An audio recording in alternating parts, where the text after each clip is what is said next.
વાત કરી 750 સેવક દેવાયત પંડિત એક દેવલ દેને ગોતવા જાય મજવડીના ઢાળે પૂગે અને બાપુ રથનો ધરો ભાંગ્યો અને સેવકને કીધું કે આ ગામ કયું કે મજવડી કે જાવ ને અહીંયા ધરો હંતાઈ આવો ત્યાં દેવ તણખીની બાપુ કોડ અને અહીંયા આવીને કીધું કે ધરાને હાથી દો. દેવ તણખી ના પાડે છે કે ભાઈ આજ તો મારા 11 નો હકતો છે.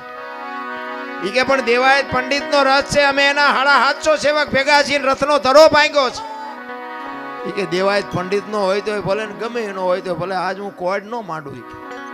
ઈ કે પણ કાંઈ કરતા ઈ કે તમારા ગુરુ જો આવીને કદાચ દેવાયત પંડિત આવીને ઘણ ઉપાડે તો કે હાથી દઉં, બાકી હું નહીં ઉપાડું. દેવાયત પંડિતને આવીને કીધું કે આવી રીતે એમ કે છે 11 નો હકતો છે ને હું નહીં હાથી દઉં. આવ્યા દેવાયત પંડિત.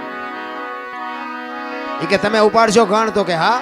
એ ધરો ધખાવા મૂક્યો અને લાલ ચોળ જેવા બે ઠેબા કરીને આમ મેરણ માથે મૂક્યા અને કીધું મારો કા.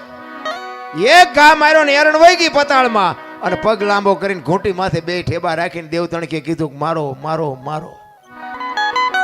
વિચાર કરજો શું તમે નું ભજન કરવાના હતા ભલા. એક થકથકતા બાપુ ધરાને પગની ઘૂંટી ઉપર રાખી અને ઘણના ઘા કરી અને ઈ ધરો હાંધ્યો હોય છે. ઈ મહાપુરુષો કેવાય છે. ઈ 10 20 કે 25 ઘા માર્યા, ધરો હંતાઈ ગયો, પણ દેવાયત પંડિતના હાથમાંથી ઘણ પડી ગયો કે આ મહાપુરુષ કોણ છે. દેવ તણખીને પૂછે છે કે આપ કોણ છો? ઈ કે હું તો આ ગામનો લુહાર છું, લોટા ટીપું. ઈ કે હું દેવાયત પંડિત તમારી સામે ઉભો છું, આ ઘૂંટી ઉપર રાખીને ધરો તમે હાંધ્યો. તમે લુહાર નહીં પણ કાંઈક તમે ઊંચી મૂર્તિ છો. પછી દેવ તણખી કે ઈ જે હોય પણ તમે કિનપા જાઓ છો? ઈ કે દેવલ દેને ગોતવા. ઈ કે સરનામું છે? ઈ કે સરનામું નથી તો કે ક્યાં ગોતવા જાય છે? વિચાર તો કરો. દેવાયત પંડિતને પરસ્યો વાળી દીધો. આજની વાતું તેદી એને કરી. ધરતી ઉપર હેમર હાલશે, હુનાનગરની મોજા લક્ષ્મી લૂંટાય, લોકો તણી નહીં થાય રાડ ફરિયાદ.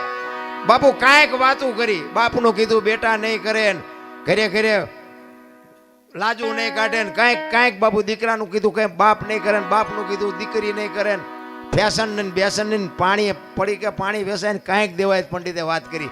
આજની હજારો વર્ષ પહેલા ઈ દેવાયત પંડિતને દેવ તણખીએ પરસ્યો વાળી દીધો. તો દેવ તણખી કેવો હોય છે?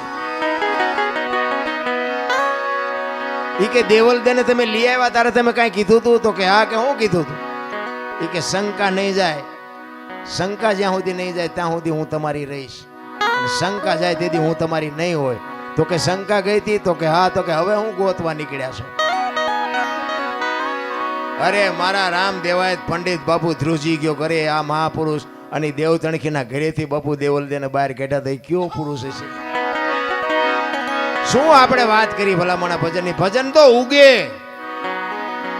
પણ વાવતા નથી આવડતું. ખારા પાટમાં વાવો તો બાપુ ગાંડા બાવળિયા ન ઉગે. કારણ કે તમારે અને મારે કાંઈક મેળવવું છે પણ ગુમાવવું નથી. એમ નામ મળે નહીં. 92 લાખ માળવાનો ધણી ભરથરી છે ને,